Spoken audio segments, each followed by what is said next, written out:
What's up, guys? I hope everyone's got a great start to their weekend. Sorry I haven't posted a video in a few days. Shit's been absolutely insane. It's just work and home and been extremely busy. But start of the weekend, first thing I do, make things a little productive. Start off making a video. And today, I'm thinking we rate the Spider-Man, all the Spider-Man games. Okay, first one up, Spider-Man 2, hands down. It is the first video game actually I ever beat. I think I was, that came out in 2004, so I was about 7-8 years old at the time. I remember I got an Xbox for Christmas that year, and that was the first video game I ever played through, and Spider-Man has always been like my favorite comic book character ever since I was just, younger than that. But that game was honestly just the best open world one. I've replayed it several times and it still holds up. I think the last time I replayed that game is probably a year ago and it still held up. I like the story. I like just the Tobey Maguire voice acting and everything else in that game, being like the definitive open world game that one was, that really kind of opened the doors for other open world games. Like, oh shit, this is what we should be doing. It was really cool to see that. Second one, Web of Shadows. Love Web of Shadows. Awesome game. I really like this because it was just like such an original story, and you got to choose the parts where you wanted to, be good or bad. It really had like that Infamous vibe to it, and I liked having, different endings, and, it gave replayability to, playing that game. But it was really cool, and I also like seeing other comic book characters like, Wolverine in that game. It was really cool. It was a lot of fun. The combat in that game, it was a little, it's a little different, but I mean, the different kind of combos you could string up together on the black suit and the red suit. It was cool. I really liked it. But next one, Ultimate Spider-Man. Definite. I love the comic book art style in that game. Combat was so much fun. That combat feels like the Arkham before Arkham, like Arkham just dummied down, but it was such a fun game. I loved it. The art style was absolutely amazing in that game. I don't know what it is. I loved it. Story, it was really cool. Being Venom, that was one of the best things about that game. Was just having those missions where you're Venom and you just kicking the crap out of Wolverine and just eating people and stuff. Oh my gosh, that was a badass game, and I'd love to see one like that. Like in the near future, maybe, I don't know, like somehow with maybe some developer would put together a story in a game like that again. It was a lot of fun though. I really liked that game. Alright, next one, Spider-Man 3. Now here's why Spider-Man 3 is in slot number 4. See, I have issues with this because Spider-Man 3 was more of like a reskin of Spider-Man 2. They took a lot of the same things. I mean, yeah, there's a couple different mechanics with the moves, combos, black suit, and a lot more QTEs in that game. I did enjoy that about that. The boss battles, felt really cinematic with the QTEs. Say what you want about QTEs, but I like them. I think they're fun when they're done right. But anyways, Spider-Man 3, I liked it. It was another movie game. It was cool. It was a lot of fun having the black suit yet again in that game. But I man,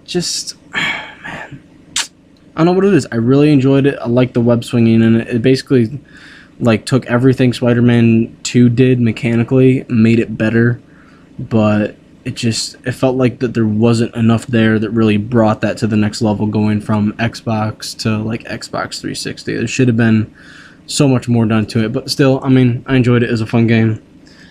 Alright, next one, Spider-Man 1. Have some nostalgia for this one because this one, before I owned my Xbox, actually at my old best friend's house when I was in 2nd grade, I remember playing Spider-Man 1 on the PS2 for the first time, and it was just so much fun. I don't know, the best part about that game is in the first mission is when you're going after Uncle Ben's killer. It throws you right in just front and center, gets you started right away. and you are going after this killer. You're swinging around in the city, fighting people on rooftops. That game couldn't have had a better start. And along with that one and Spider-Man 2, the arenas were so much fun. Like there was parts where in like the pause menu or whatever you could go to and you could do combat challenges, and I really liked those. Those were a ton of fun. You have some in the wrestling ring, and then you also had some that were like set in like a futuristic setting, and the web swinging ones were actually pretty challenging because the web swinging wasn't all that great. It was kind of like hard to master at that and the web zipping, but it was a ton of fun. I really enjoyed it though. And Spider-Man 1, it was again kind of like a cool movie game. I enjoyed the cinematics, cutscenes through the transition through the story. They look really cool. Same thing happened in Spider-Man 2. I really like those parts of it. But yeah, Spider-Man 1 was a fun game. For its time, it was really, really cool. I enjoyed it a lot. All right, next one. Spider-Man PS1.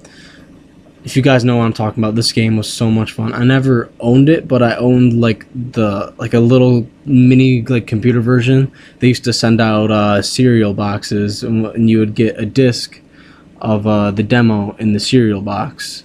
And I remember I'd go to my grandpa's house, and that's what I played on because I didn't have a PS1 until I was like 14. But it was really cool because it was just like one level from the game. It was the open world one where you get out, and it was right after they just dropped the gas on the city and everything was yellow, and you're swinging around rooftop to rooftop, and then you go inside a couple of times. But it was a lot of fun. It was just a simple one. I know the story of it though with all the villains that are in that game, but I haven't actually played it all the way through, but I know the mechanics and I know the basics of it. And I really liked it. It was a ton of fun, being able to unlock different suits and everything else. It was a cool game. The best thing I love about these is original stories, is not the ones that are based off of movies or movie games or whatever, but I like new and original stories written for this game. It's just exactly what Insomniac is doing. It's an all original story developed by Insomniac, and that's cool as fuck to me. I don't know, I really like it. It's really cool. Okay, next one. Shattered Dimensions. Shattered Dimensions is a lot of fun. For the type of game that it is, I believe it does it very well. Having the level-based game, it's not open world or anything.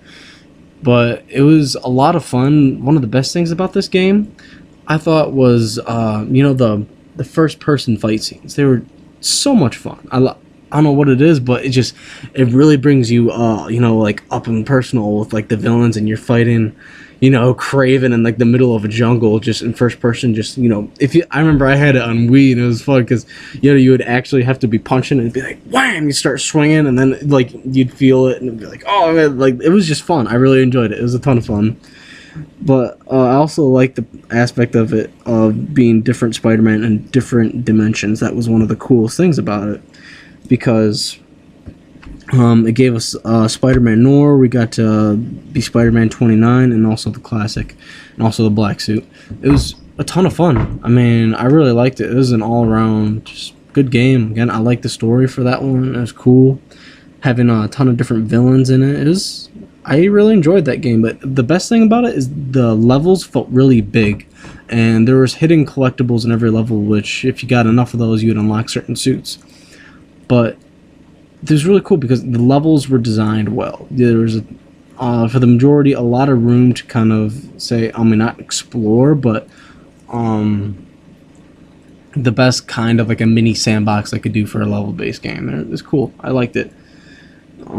Like the art style on that is really cool because every what would you say, like dimension had like a different art style. The Amazing with the red and blue classic suit, it had a look to it where it was very it was comic booky. And then with Spider-Man Noir, it was extremely dark. It looked like it was back in like the 30s and 40s. It was really cool. And then let's see, what else was it? There's also, and also the futuristic, the 2099 is futuristic. It looked really cool. And then, the Ultimate with the black suit, it looked good. It kind of looked like it didn't look like the Amazing Dimension, but it still had a different style than the Amazing one. And it was really cool, though. I liked it. Alrighty, next one, Amazing Spider-Man 1. Alright, now this one falls real low on my list, but I mean, I enjoyed it for what it was, you know, a movie game or whatever. You see aspects from the movie, but it's just the combat felt smooth in that one, and it felt smoother in that one than it did in the Amazing Spider-Man 2, but I'll get to that in a minute. But the Amazing Spider-Man 1, it was a fun game where they introduced like the web rush, being able to like slow down time for like a quick second, and you pick a point and Spider-Man would do a bunch of really cool animations to get there. And it was kind of cool about that game because, I mean, even though like say it was kind of like easy just to click a point and go to it, it was still cool to watch because he's doing all these acrobatic moves, flying off of the buildings and everything, and but I really enjoyed it. It was cool. All right, next one. Spider-Man Friend or Foe. This one is fun. I used to play this when I was a kid. It was a good time. You know, it's exactly what it was. You know, exactly what you would expect it to be. Just a game targeted towards, you know, younger kids or whatnot. But I mean, I remember playing it and I had a good time when I was a kid. But yeah, it was really simple. It's a simple game, but still, it's an okay, fun Spider-Man game. Now here's why that one is the second to last. Here we go, last one. Amazing Spider-Man 2. Oh my gosh, that game was complete, utter garbage. Oh my gosh, I could not stand this game. The combat wasn't nearly as good as it was in the game that came before it. Like, Beanox just like took a giant shit all over all over that game. I'm just so happy that they just completely their contract ended, or they lost it, as one or the other. But correct me if I'm wrong. Anyways, though, that game was absolutely terrible. I remember seeing like they showed off a level at E3, you know, when they were promoting that game, and they're like, oh yeah, the web swinging, you know, it's left triggers your left hand, right triggers your right hand. Okay, that was okay. It could have been so much better, but that web swinging, I mean, you could get going fast, but if you were going fast, it didn't look that great. And one of the biggest gripes I have about that game, if you're in a mission, you'll do different types of animations with the takedowns. But when you're just in the open world and you do a stealth takedown, it is the same takedown every fucking time, and it gets so irritating because it looks lame. I mean, come on, you got to have different animations when you're doing those things, because when you're Spider-Man, it doesn't work for a Spider-Man game. It just doesn't. Like, I don't know, like if you're playing Metal Gear Solid 5 and you just do a stealth takedown every time, it works because that's what it's, you know, based on. But with Spider-Man, you should be doing tons of cool shit, flying around in the air, just slamming people in the walls. I mean, it should look a lot cooler than what they did. And the story for that, even the voice acting for that game, the only good voice acting in that game was Kraven. Other than that, oh my gosh, just thinking about this game just pisses me off. But it was just the absolute worst one. But the good thing is you got to get through those. You know, the rough ones, I guess what you could say. That funny thing, that is definitely the roughest one on this list. But yeah, guys, I know for a fact we're in for a treat for Spider-Man PS4 though. It's gonna be amazing. Let me tell you, I am so amped up. And you know, we've gotten some good ones in the past. A lot of the, you know, best ones are from the early 2000s era, like you know, Spider-Man 2 and Ultimate Spider-Man. Those are awesome. But tell me what ones are your guys' favorites in the comments. Yeah, because my definite Spider-Man 2, Spider-Man Web of Shadows, and Ultimate Spider-Man. Those are my top 3. Yeah, but give me your top 3 in the comments, guys. And thank you for watching, everybody. And I'll see you all in the next video.